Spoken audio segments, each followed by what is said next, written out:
শান্ত একটি বিকেল যে মুহূর্তের মধ্যে এমন আতঙ্কের কারণ হয়ে দাঁড়াবে তা হয়তো কেউ ভাবতেও পারেনি। আচমকাই পায়ের নিচে শক্ত মাটি দুলতে শুরু করেছিল ঢেউয়ের মতো। পাহাড়ের বুক চিরে ধেয়ে আসা তীব্র এক ঝাঁকুনিতে নিমিষে ওলটপালট হয়ে যায় চারপাশ।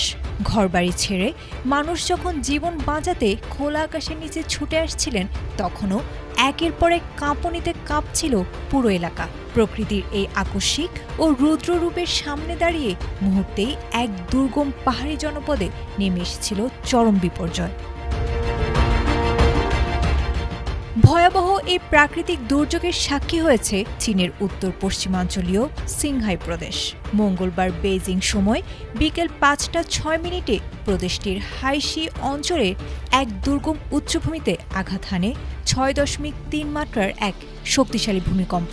ভূপৃষ্ঠ থেকে মাত্র ১০ কিলোমিটার গভীরে থাকা এই কম্পনের কেন্দ্রস্থলটি ছিল সমুদ্রপৃষ্ঠ থেকে প্রায় ৪,৩০২ মিটার উঁচুতে।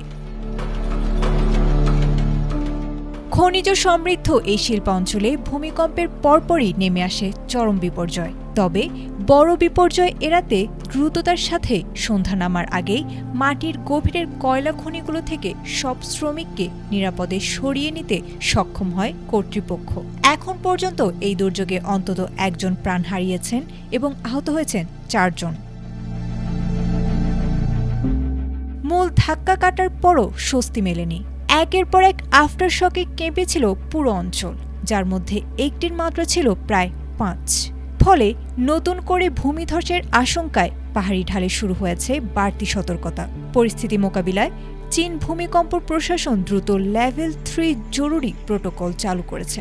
উদ্ধারকারী দলগুলো ইতোমধ্যেই দুর্গম এলাকায় পৌঁছে উদ্ধার কাজ শুরু করেছে। তবে প্রত্যন্ত এলাকা হওয়ায় প্রকৃত ক্ষয়ক্ষতির সম্পূর্ণ চিত্র পেতে মাঠ পর্যায়ে নিবিড় পর্যবেক্ষণ চালিয়ে যাচ্ছে কর্মকর্তারা। আয়েশা আক্তার, ATN বাংলা।